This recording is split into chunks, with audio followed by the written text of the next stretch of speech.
कुछ टाइम पहले मेरे एक फ्रेंड ने मुझे बताया कि उसने एक नया घर लिया है। एक 3 बीएचके घर लिया था उसने 60 लाख रुपए के करीबन का, और जिसके अगेंस्ट उसने 50 लाख रुपए का लोन लिया था। तो बातों बातों में मैंने पूछा कि कितने साल का लोन लिया है और कितनी ईएमआई पड़ रही है, तो उसने बताया कि 50 लाख रुपए का लोन लिया उसने 20 साल के लिए, और उसके अगेंस्ट उसकी ईएमआई करीबन 40-42 हज़ार रुपए के करीबन पड़ रही है। तो हमने बैठ के कैलकुलेशन करी, तो कैलकुलेशन से पता लगा कि 50 लाख रुपए का लोन एक्चुअली में उसको 20 साल के बाद, अगर 20 साल तक वो लगातार देता है, तो करीबन 1 करोड़ का पड़ता है। यानी कि 50 लाख रुपए का तो मूल या फिर प्रिंसिपल था और बाकी 50 लाख रुपए का इंटरेस्ट था। अब ये सुन के तो उसको काफी शॉक लगा कि एक्चुअली में जो घर सोच रहा था वो 60 लाख का पड़ेगा, वो 60 लाख प्लस 50 लाख इंटरेस्ट करीबन 1/10 का पड़ेगा। और अगर हम बात करते हैं कि टाइम के साथ अप्रिशिएट भी होती है घर की वैल्यू, तो आपको ये भी कंसिडर करना पड़ेगा कि एक्चुअली में आपने टोटल इंटरेस्ट कितना पे किया। तो बातों बातों में डिस्कशन निकली कि कैसे हम अपनी ईएमआई को जल्दी से जल्दी खत्म कर सकते हैं, क्या एक्शन ले सकते हैं, क्या स्टेप्स ले सकते हैं जिससे आप 20 साल की बजाय उससे काफ़ी पहले आप अपनी ईएमआई को ख़त्म कर सकते हैं। अब चैलेंज यहाँ पे ये था कि 40-42 हज़ार रुपये से ज़्यादा अफोर्ड नहीं कर सकते थे, थोड़ा सा स्ट्रेच कर सकते थे, लेकिन इस ईएमआई को ज़्यादा नहीं बढ़ा के वो टेन्योर कम नहीं कर सकता था। तो क्या स्टेप्स ऐसे केस में लिए जा सकते हैं जहाँ पे ईएमआई आपकी ऑलमोस्ट फुल चल रही हो, तो उस केस में आप कैसे उसको बचा सकते हैं, इसी को आज के वीडियो में मैं कवर करूंगा। तो वीडियो को एंड तक जरूर देखिएगा। मेरा नाम है अमित, आप देख रहे हैं एवरी पैसा मैटर। चलिए वीडियो को शुरू करते हैं। तो सबसे पहले सबसे इंपॉर्टेंट बात है कि आप घर खरीदने से पहले कुछ पैरामीटर का ध्यान दीजिए। अब हम बात कर रहे हैं कि हमारे पास एक हाथी आ गया है, अब उस हाथी को हम कैसे छोटा करें, लेकिन क्या हमें एक बड़े हाथी की ज़रूरत है? ये चीज़ को हमें सबसे पहले ध्यान में रखना चाहिए। तो घर खरीदने से पहले या फिर एक होम में इन्वेस्ट करने से पहले ये सोचिए कि उसका पर्पज़ क्या है, कि क्या आपका पर्पज़ है अपने लिए खरीद रहे हैं, खुद के फैमिली के लिए खरीद रहे हैं, क्या आप पेरेंट्स के रहने के लिए खरीद रहे हैं, या फिर क्या आप इन्वेस्टमेंट के लिए खरीद रहे हैं। कुछ लोग टैक्स बचाने के लिए भी इसको खरीदते हैं, बिकॉज एटीसी के अंदर हमारी लिमिट पूरी हो गई है। और रेवेन्यूज़ क्या है, एटीसी के बाद हमारे पे एटीसी CD 1 भी आता है, एनपीएस आता है। इसके बाद क्या रेवेन्यू आता है, इसके बाद आता है जो लोन पे इंटरेस्ट मिल रहा है, हम उस इंटरेस्ट को बचाने की कोशिश करें। लेकिन हम ये भूल जाते हैं कि अगर हम लोन के इंटरेस्ट के ऊपर टैक्स रिबेट ले रहे हैं, तो 100 रुपये हम पे कर रहे हैं, उसमें से हम 30 रुपये बचा रहे हैं, 70 रुपये तो अभी भी हमारी जेब से जा रहे हैं। तो कभी भी आप अगर नज़र डालें कि आप टैक्स सेविंग के लिए पैसे को इन्वेस्ट कर रहे हैं, तो देखिए कि आपकी जेब से एक्चुअली में ऊपर से पैसा क्या जा रहा है, क्या वो वर्थ है उसको डालना या नहीं है। टैक्स सेविंग्स के बाद जो हमारी दूसरी चीज़ हमें ध्यान रखनी चाहिए कि हमारी रिक्वायरमेंट क्या है। अब देखिए, घर तो सब बड़ा आलीशान लेना चाहते हैं, लेकिन हमें अपनी ज़रूरत के हिसाब से घर लेना चाहिए। जैसे कि क्या आपकी रिक्वायरमेंट है, आपकी छोटी सी फैमिली है, हस्बैंड वाइफ है, या फिर हस्बैंड वाइफ और किड है, तो उसके हिसाब से आपको छोटा घर लेना चाहिए। अगर आपकी बड़ी फैमिली है, या फिर आप फ्यूचर में देखते हैं कि आपकी फैमिली थोड़ी सी एक्सपैंड होगी, तो उसके हिसाब से आपको घर का साइज़ लेना चाहिए। इसी हिसाब से आप 2-3-4 BHK या फिर आप 2-3-4 बेडरूम के साथ ले सकते हैं। आपको अपार्टमेंट की ज़रूरत है या नहीं है, या आपको प्लॉट चाहिए, कैसी आपकी रिक्वायरमेंट है, इसको पहले ज़रूर ध्यान दीजिए। और जितना हो सके, जैसे पुराने टाइम पे कहावत थी कि जितने चादर हो उतने पैर फैलाने चाहिए, तो rather than being to optimistic हमें थोड़ा सा कॉशियस साइड पे रह के इन्वेस्ट करना चाहिए। फंडिंग आप कैसे कर रहे हैं? देखिए, आप कभी भी अगर पैसे को अपने से इन्वेस्ट कर रहे हैं, यानी कि खुद के पैसे को इन्वेस्ट कर रहे हैं, इसका मतलब है कि उसके ऊपर आपको किसी को ब्याज नहीं देना पड़ेगा। उस पर्टिकुलर अमाउंट के ऊपर आप जितना एक्स्ट्रा पैसा दे सकते या देना होगा, वो सारा का सारा आप बचा सकते हैं। तो फंडिंग में जितनी ज़्यादा आप पेमेंट खुद से कर सके उसको बढ़िया रखिए, उसको ज़्यादा रखिए। यूजुअली 10 से 15% तो मिनिमम चाहिए होता है, या कुछ कुछ बैंक्स जो है वो 20% भी मांगते हैं। लेकिन आपका टारगेट होना चाहिए कि जितना ज़्यादा आप सेव कर सकें उतना अच्छा रहेगा। तो सेल्फ फंडिंग कर रहे हैं आप लोन ले रहे हैं, और आपकी अफोर्डेबिलिटी क्या है। अब कई बार क्या होता है, अभी आज की डेट में कुछ ऐसे भी केसेस आए हैं जहाँ पे लोग बिल्डर्स के साथ टाई अप कर लेते हैं कि अगर मैंने 50 लाख रुपए का घर लिया है, तो उसके अंदर कुछ इस तरीके से चार्जेस दिखाएंगे जिससे मेरे रजिस्ट्री चार्जेस भी कवर हो जाते हैं, जिससे मेरे ओवर एंड अबव चार्जेस भी कवर हो जाते हैं। तो 50 लाख रुपए में मुझे जो को पेमेंट होती है 10% की या 20% की, तो वो 5 लाख 10 लाख नहीं देना पड़ता है। पूरा का पूरा लोग जो है बैंक से ले लेते हैं। लेकिन इस बात को भी रियलाइज़ कीजिए कि जो आपने पैसा लिया है, वो पैसा आपको वापस देना है, और उसके ऊपर आपको ब्याज भी देना है। माना आज की डेट में आपके ब्याज के रेट कम है, लेकिन फिर भी ब्याज तो आपको देना है ना। दूसरी चीज़, जैसे जैसे टाइम बढ़ेगा आपकी ज़रूरतें भी बढ़ेंगी, आपके रिक्वायरमेंट्स और चेंज हो सकती हैं। हो सकता है आज आपने घर लिया है, कल आपको गाड़ी लेनी हो, उसकी ईएमआई निकालने के लिए आपको पैसा चाहिए होगा। अगर आपकी सैलरी लेट से, या फिर अगर आपके पास इनकम जो है वो 50,000 रुपये पर मंथ की है और आपने घर लिया है अराउंड 50% उसके अमाउंट का, तो आपके पास बाकी का 50% ही बचेगा घर चलाने के लिए, प्लस बाकी के खर्चे करने के लिए। तो अपनी ईएमआई को जितना हो सके उसको कंट्रोल में रखना चाहिए आपको, ताकि आपको ज़्यादा से ज़्यादा बाद के फ्यूचर के लिए आपके पास फ्लेक्सिबिलिटी रहे कि आप कैसे इन्वेस्ट कर सके या कैसे उस पैसे को यूज़ कर सके। अफोर्डेबिलिटी कैलकुलेटर को ध्यान में रखिए। देखिए आपकी टोटल ईएमआईज, और मैं यहाँ पे सिर्फ होम लोन की ईएमआई की बात नहीं कर रहा, टोटल जितनी भी आपकी ईएमआईज हैं वो आपकी 40% ऑफ टोटल इनकम से हमेशा कम रहनी चाहिए। एग्जाम्पल के लिए लेते हैं कि अगर आपकी इनकम 1,00,000 रुपए साल है तो आपकी मैक्सिमम ईएमआई 40,000 रुपए की होनी चाहिए। इसके अंदर अगर आपकी कार की ईएमआई चल रही है 10,000 रुपए, तो पर्सनल लोन की चल रही है 5,000 रुपए, तो होम लोन की ईएमआई 25,000 रुपए से ज़्यादा की नहीं होनी चाहिए। अब यहाँ पॉइंट ये आता है कि आज की डेट में 25,000 रुपये मैं अफोर्ड कर पा रहा हूँ, कंफर्टेबली कर पा रहा हूँ, और कल को मेरी सैलरी बढ़ेगी तो उस केस में मैं ज़्यादा का ले सकता हूँ कि चलो आज मैंने स्ट्रेच कर लिया, आज मैंने 25 की जगह पे 30,000 रुपये का ले लिया और कल को सैलरी बढ़ेगी, और उसके हिसाब से मैं जो है कल को ज़्यादा बड़ा घर ले सकता हूँ, उसके हिसाब से मैं अफोर्ड कर सकता हूँ। ये बात बिल्कुल ठीक है कि आइडियल सिनेरियो के अंदर जैसे जैसे टाइम बढ़ता है, जैसे जैसे टाइम चेंज होता है, वैसे वैसे विद इन्फ्लेशन आपकी इनकम भी इंक्रीज होगी। मगर दो चीज़ें यहाँ पे ध्यान रखिए। अगर ऐसा ना हुआ तो कुछ सर्कमस्टांसेस हो सकते हैं। लास्ट 2 साल हमने ऐसे ही देखा है जहाँ पे काफ़ी लोगों की सैलरीज इंक्रीज नहीं हुई है, इनफैक्ट काफ़ी लोगों की जॉब्स भी चली गई हैं या फिर बिजनेसेस जो हैं वो अटक गए हैं। तो उसको भी ध्यान रखिए कि अगर वर्स्ट कम सिनेरियो आता है तो आप उसको कैसे अफोर्ड कर पाएंगे। और सेकंड चीज़ ये भी देखिए कि आपकी रिक्वायरमेंट, जैसे मैंने पहले बताया, वो भी चेंज हो सकती है। हो सकता है जो आपके पास पैसा एक्स्ट्रा बच रहा है उससे आप कोई और ज़रूरतें पूरी कर सके। मे बी आपने घर छोटा लिया लेकिन उसको फर्निशिंग आप बेटर तरीके से कर पाएंगे, उसके अंदर अच्छे बेड, उसके अंदर अच्छा फर्नीचर लगा पाएंगे। तो आप वो पैसे को कैसे यूज कर सकते हैं इसको ध्यान में दीजिए और उसी के हिसाब से अपने लोन की ईएमआई बांधिए। अब सबसे इंपॉर्टेंट चीज जो मैं कहता हूं कि हमेशा लाइफ में चाहिए आपको टेंशन फ्री ईएमआई। आपको ईएमआई बर्डन नहीं लगना चाहिए अपने ऊपर, और ऐसा आप कैसे पा सकते हैं उसके ऊपर हम नजर डालते हैं। देखिए टेंशन फ्री ईएमआई के लिए जैसा बताया 40% का रूल तो हमेशा ध्यान में रखिए, उससे ऊपर जाना नहीं है, ताकि आपके पास लिक्विडिटी बनी रहे या आपके पास कंफर्टेबल बना रहे जो डे टू डे खर्चे हैं। तो ओवर बर्डन अपने आप को ना कीजिए। जैसे फॉर एग्जांपल आपको अगर छोटी फैमिली है आपकी, तो इंस्टेड ऑफ 3 BHK आप 2 BHK प्लस स्टडी लीजिए, तो आपके पास फ्लेक्सिबिलिटी ऑफ रूम भी आ गई, लेकिन रेट भी आपको काफी कम में मिल जाएगा। एक और इंपॉर्टेंट चीज मैं यहाँ पे लोगों को सजेस्ट करता हूँ कि देखिए जब प्रॉपर्टी का रेट बढ़ता है तो यूजुअली वो प्रोपोर्शन में ही बढ़ता है। जैसे 2 BHK का रेट बढ़ रहा है, अगर आज 2 BHK प्लस स्टडी 50 का है और 3 BHK अगर 60 लाख रुपए का है, तो कल को अगर 3 BHK जो है 1 CR का पहुंच जाएगा तो 2 BHK प्लस स्टडी भी करीबन 87-88 के आसपास का होगा, ज़्यादा डिफरेंस नहीं रहेगा। तो आप अगर आज की डेट में कंफर्टेबली 2 BHK प्लस स्टडी आप अफोर्ड कर सकते हैं, तो कल को आप अपग्रेड करके एक नए या फिर एक बेटर घर के अंदर भी शिफ्ट कर सकते हैं, और विद टाइम आपको पता लग जाएगा, हो सकता है तब आपकी 3 BHK की जगह पे 4 BHK की अफोर्डेबिलिटी भी हो और ज़रूरत भी हो। तो इसलिए आप आज जो आपको ठीक लग रहा है या आज के हिसाब से जो आपके पास अफोर्डेबिलिटी है उसके हिसाब से ही पैसे को डालें। सेकेंडली देखिए कि बैंक कैसे काम करता है। बैंक कैसे काम करता है कि आप इन्वेस्ट कर रहे होते हैं 6% पे, लेकिन लोन ले रहे होते हैं 8% पे। अब इसका क्या मतलब है? देखिए बहुत सारे लोग क्या करते हैं कि अपनी इन्वेस्टमेंट तो जो कर रहे हैं वो तो कर रहे हैं फिक्स डिपॉजिट्स के अंदर, जहाँ पे 6% में आज की रेट में तो वो 4% के करीबन आ गया, 4-4.5% पे आ गया है, और दूसरी तरफ वो लोन उठा रहे हैं 8% पे या फिर 6% के ऊपर। तो बेसिकली आप जहां पे इन्वेस्ट कर रहे हैं वो इन्वेस्टमेंट एवेन्यूज कैसे हैं, उसके ऊपर टैक्स लग के एक्चुअल में क्या रिटर्न आएगी, वहां पे आपके पैसे जमा कराने ठीक है या नहीं है, उसको जरूर सोचिए। हो सकता है उस पैसे से आप अपनी ईएमआई को बढ़ा दें या फिर उससे आप अपनी लिक्विडिटी को इंक्रीज करें। तो इस बात को जरूर सोचिए कि आपका पैसा कहां पे कितना डालना है और अपने पैसे को वाइजली इन्वेस्ट करें। अपने होम लोन के प्रोवाइडर को आप चेंज कर सकते हैं। अब होम लोन के प्रोवाइडर को चेंज करने का क्या मतलब है? देखिए टाइम टू टाइम बहुत सारे बैंक्स जो हैं वो कस्टमर को एक्वायर करना चाहते हैं। होम लोन एक ऐसा कर्जा है, एक ऐसा डेट है जिसे अच्छा माना जाता है। एक कर्जा लेना अच्छी बात नहीं होती है, लेकिन होम लोन एक ऐसा एक्सेप्शनल केसेस है या फिर one of the exceptional cases है जहाँ कहते हैं कि अच्छी बात है आपने एक होम लोन लिया है, बिकॉज आपका घर जो कि एक एसेट है वो बन जाएगा।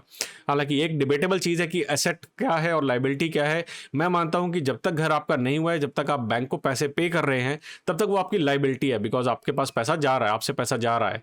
एसेट तब बनेगा जब आपके पास पैसा आना स्टार्ट हो जाएगा। तो अगर आपके पास लेट्स से कि आज की डेट में आप किसी बैंक के पास हैं और वहाँ से आपको 7%, 7.5%, 8% का लोन मिला हुआ है, तो वहाँ से उसको चेंज करके किसी दूसरे बैंक के पास शिफ्ट कीजिए। बैंक्स बहुत ही एग्रेसिव रहते हैं नए नए कस्टमर को लेने के लिए, क्योंकि उनको पता है मेरे पास जो ये कैश फ्लो है ये लंबे टाइम तक रहेगा। लोग यूजली कम से कम 15 साल तक, 10 से 15 साल तो लोन देते ही देते हैं। तो आप उनसे नेगोशिएट करके स्विच कर सकते हैं। इनफैक्ट आप अगर प्रोसेसिंग फीस भी लगती है तो ये देखिए कि 5-7 हज़ार रुपये के लिए ये मत छोड़िए कि मैं आधे % या 1% को नहीं कि आधे 1% के लिए शिफ्ट नहीं करूंगा। आधा 1% भी बहुत मैटर करता है जब भी होम लोन की बात आती है, बिकॉज ओवरऑल अमाउंट के ऊपर 0.5% या 1% से लाखों का फर्क पड़ता है। सो शुरू के 5-7 हज़ार रुपये पर नजर मत डालिए, लॉन्ग टर्म व्यू देखिए। दोनों बैंक से पूछिए कि मुझे एक्चुअली में कितना अमाउंट पड़ेगा और ओवरऑल मुझे कितना फर्क पड़ने वाला है लॉन्ग टर्म के अंदर। अब एक बहुत ज़रूरी कंपैरिजन आपके साथ शेयर करता हूं मैं कि अगर आप पैसे को जमा कराते हैं, 50 लाख रुपए का आपने लोन लिया है 8% पे 20 साल के लिए, अगर आप बिना प्रीपेमेंट के लोन को आप ख़त्म करने की कोशिश करते हैं तो आपकी टोटल जो है 20 साल के अंदर पैसा कुछ इस तरीके से जाएगा। लेकिन अगर आप 1 लाख रुपए की प्रीपेमेंट करते हैं हर साल, तो 20 साल का लोन आपका 14 साल के अंदर अंदर ख़त्म हो जाएगा। यानी कि 6 साल तक की आपकी EMI फ्री हो जाएगी। 6 साल तक आपको कोई EMI नहीं देनी पड़ेगी अगर आप 1 लाख रुपए पर साल एक्स्ट्रा देते हैं। सिर्फ इतना सा चेंज करके प्रीपेमेंट करने से आप कितना पैसा बचा सकते हैं अपने लोन के ऊपर और कितने साल की टेंशन फ्री जिंदगी पा सकते हैं, इसको आज के वीडियो में हम कवर करेंगे। मैं कुछ एक्सेल्स के कैलकुलेटर आपके साथ शेयर करूंगा जिसको आप फ्री ऑफ कॉस्ट डाउनलोड भी कर सकते हैं। नीचे डिस्क्रिप्शन में उनका लिंक दिया हुआ है, तो उन पर नजर डालते हैं कि इन एक्सेल के कैलकुलेटर की मदद से आप खुद से कैसे देख सकते हैं कि कैसे कैलकुलेट करना है, कितना आपको इंटरेस्ट में फायदा होगा और ओवरऑल विजुअल रिप्रेजेंटेशन भी आपको मिलेगी कि एक्चुअली में आपको कितने साल जो है वो टेंशन फ्री जिंदगी मिलेगी। चलिए अब उसके ऊपर नजर डालते हैं। तो चलिए अब इस कैलकुलेटर पर नजर डालते हैं। सबसे पहला कैलकुलेटर है जहां पे आप इंटरेस्ट रेट की वेरिएशन करके ये देख सकेंगे कि आप कितना पैसा बचा सकते हैं। प्लस हम ये भी देखने की कोशिश करेंगे कि अगर आप कुछ अमाउंट प्रीपे करते हैं पीरियोडिकली तो आप कितना पैसा बचा सकते हैं और कितने टाइम के लिए आप EMIs नहीं पे करेंगे। तो सबसे पहले हमने लिया जो केस हम डिस्कस कर रहे हैं 50 लाख रुपए का अगर आपने लोन लिया है 20 साल के लिए, तो 8% रेट ऑफ इंटरेस्ट पे आपकी EMI आती है 41,822 रुपए। यहाँ पे वैल्यू डालनी है ईयरली, क्वार्टरली, मंथली, आप किस तरीके की आप इक्वेटेड पेमेंट कर रहे हैं। अगर आप ईयरली कर रहे हैं तो यहाँ पे आप वैल्यू डालिए 1, अगर आप क्वार्टरली कर रहे हैं तो यहाँ पे 4 डालिए, अगर आप सेमी एनुअली कर रहे हैं तो आप 2 डालिए, और अगर मंथली कर रहे हैं जो कि मोस्ट कॉमन सिनेरियो रहता है तो यहाँ पे आप वैल्यू 12 डालिए। अब इसके बाद हमारे पास आता है कि एक्चुअली में आप ओवरऑल आपने पेमेंट कितनी करी है। तो आप देखिए कि ओरिजिनल रीपेमेंट अमाउंट यानी कि टोटल जो आपने रीपे किया है EMI अगर आप 20 साल तक देते हैं तो 1,37,000 रुपए के करीबन की आप टोटल EMI देते हैं। अब यहाँ पे अगर आप इस इंटरेस्ट को 8% की जगह पे 1% कम कर देते हैं, 7% कर देते हैं, तो आप देखिए कि अब आपके पास क्या कैलकुलेशन आता है कि आपका जो न्यू लोन टेन्योर है वो हो गया 17.13, यानी कि 2.87 ईयर्स आपको कम पैसा देना पड़ेगा। सीधा सीधा 1% कम करने के बाद आपके पास 2.87 ईयर्स की टेंशन फ्री जिंदगी आ गई। लेकिन पैसे कितने बचे, जो सवाल हमारा रहता है कि भाई ये सब ठीक है मेरे पैसे कितने बचे, तो वो यहाँ पे आप देख सकते हैं कि आपके 14,42,000 बच जाएंगे। यहाँ पे आप 41,000 रुपये पर मंथ दे रहे थे, अब आपके 14,42,000 रुपये बच गए सिर्फ और सिर्फ 1% इंटरेस्ट कम करने पे। अब लेकिन ये हमारे पास इतना नहीं होता है कि 1% का वेरिएशन यूजली बैंक्स में नहीं रहेगा, आधे % तक का वेरिएशन रहेगा। तो अगर हम आधे % का वेरिएशन भी हम यहाँ पे देखें तो यहाँ पे अगर हम इसको वैल्यू को डालते हैं तो हम देखते हैं तब भी हमारे पास करीबन 8 लाख रुपए बच जाते हैं। यानी कि आधे % की वेरिएशन, अगर आपको कोई बैंक आधे % इंटरेस्ट पे कम दे रहा है लोन, तो भाई साहब 5, 7, 10 हज़ार रुपये की प्रोसेसिंग फीस के चक्कर में मत पड़िए। आपके वहाँ पे सीधे 8 लाख रुपए और करीबन 1.6 ईयर्स बच रहे हैं, उसको लीजिए। ठीक है, अब इसके बाद एक केस लेके चलते हैं। चलिए इंटरेस्ट रेट माना मैंने सेम रखा इसके अंदर, और दूसरा केस मैं ये लेके चलता हूँ इसके अंदर कि हमने एडिशनल EMI पे करी है। हम इसके अंदर एक पर्टिकुलर हमने 41,822 की बजाय हमने इसको राउंड फिगर करके हम 45,000 रुपये की EMI करते हैं। हम कहते हैं थोड़ा सा भाई एक्स्ट्रा दे दो, थोड़ा अगर एक्स्ट्रा कर सकते हो टाइम के साथ तो थोड़ा एक्स्ट्रा कर दो, 41,842 को राउंड ऑफ कर दो। तो हम यहाँ पे ऐड करते हैं 3,178 रुपये ऐड करते हैं हम यहाँ पे, तो 45,000 रुपये की हमारी EMI बन गई। और इस 45,000 रुपये की EMI बनने के बाद आप देखिए हमारे लोन टेन्योर में जो है वो 3 साल की सेविंग हो गई। टोटल हमने 8,94,000 बचा लिया और हमारी 3.07 साल की सेविंग हो जाती है, जो कि हमारा पहले 20 साल का लोन था वो अब 16.93 ईयर्स में ख़त्म हो जाएगा। कितना करके? सिर्फ कुछ पैसे हमने एक्स्ट्रा दिए, 3,000 रुपये एक्स्ट्रा दिए हैं। अब ये भी देखिए डिपेंड करेगा आप कब दे सकते हैं, कब नहीं दे सकते। काफ़ी सारे लोग जो हैं वो शुरू में पैसा नहीं दे सकते, जैसा हमने बात किया था कि भाई अपन तो बिल्कुल एंड तक आ गए हैं, हम इससे ज़्यादा पैसा नहीं दे सकते हैं। कोई बात नहीं, एक दूसरा कैलकुलेटर देखते हैं जहाँ पे जब आपका मन है, जब आपके पास एक्स्ट्रा पैसा आया तब आपने पे कर दिया है, बर्थडे पे पैसा मिला है तो जमा करा दिया है, बोनस में पैसा मिला है तब जमा करा दीजिए, लॉटरी खुल गई है तब जमा करा दीजिए। तब अगर जमा कराते हैं कभी भी रैंडमली तो आपका क्या इफेक्ट पड़ता है उस पर नज़र डालते हैं। तो अब हम दूसरे कैलकुलेटर पर चलते हैं, और दूसरे कैलकुलेटर के अंदर भी हमने यही लिया है कि आपने 40 लाख रुपए का, 50 ही कर देते हैं इसको, थोड़ा ज़्यादा हो गया, 50 लाख रुपए का हमने लोन लिया है 20 साल के लिए, 41,822 की ईएमआई है। तो यहाँ पे ये पूरा का पूरा टेबल अपने आप पॉपुलेट हो जाएगा, आपको कुछ करने की ज़रूरत नहीं। और आप यहाँ पे देख सकते हैं कि 240 महीने तक, यानी कि पूरे 2 साल तक आपके पास ये पर्टिकुलर लोन चल रहा है। अब हुआ क्या, मैंने लोन लिया, लोन लेने के 6 महीने बाद हमारे पास 2 लाख रुपए आ गए। तो अगर हमारे पास 6 महीने बाद 2 लाख आ गए, हमने जमा करा दिए 2 लाख रुपए यहाँ पे, तो देखिए क्या कहानी हुई। तो कहानी ऐसा हुआ कि ये सीधा सीधा कम होके 219-220 महीने का रह गया है। ठीक है, 240 से कम होके 219वें महीने के अंदर आपका लोन पूरा का पूरा खत्म हो जाएगा। यानी कि आपके जो पैसे हैं वो करीबन 20 महीने आपके पास बच गए, 2 लाख रुपए 6 महीने बाद जमा कराने के। अब आपके पास मानते हैं 1 साल बाद आपके पास या 2 साल बाद 2 लाख रुपए और आ गए, तो 24 महीने बाद अगर हम 2 लाख रुपए और डाल देते हैं यहाँ पे, तो आप देख सकते हैं कि ये और कम होकर करीबन 204 महीने रह गया है। तो यहाँ से आप ग्राफिकली बड़े क्लियरली देख सकते हैं कि आप कैसे कैसे आपका जो है होम लोन है वो 240 से धीरे धीरे घटता जा रहा है। अगर आप रेगुलर पेमेंट करते हैं, मैं कह रहा हूँ इसके हटाइए, अगर आप हर साल आप पे करते हैं 1-1 लाख रुपया, जैसा हम पहले बात कर रहे थे, ठीक है, तो आप यहाँ पे हर साल आपने 1-1 लाख रुपए पे करना स्टार्ट किया, तो आप देखिए कैसे कैसे आपकी लाइन जो है ये आगे आती जाएगी, यानी कि कैसे कैसे घटता जाएगा जो आप पैसा पे कर रहे हैं। 212 तक पहुंच गए, अगर हम 48 पे जाते हैं, यानी कि 4 साल में हमने अभी तक सिर्फ 5 साल के लिए 1-1 लाख रुपए दिया है, और देखिए कितना टाइम जो है इसका कम हो गया है।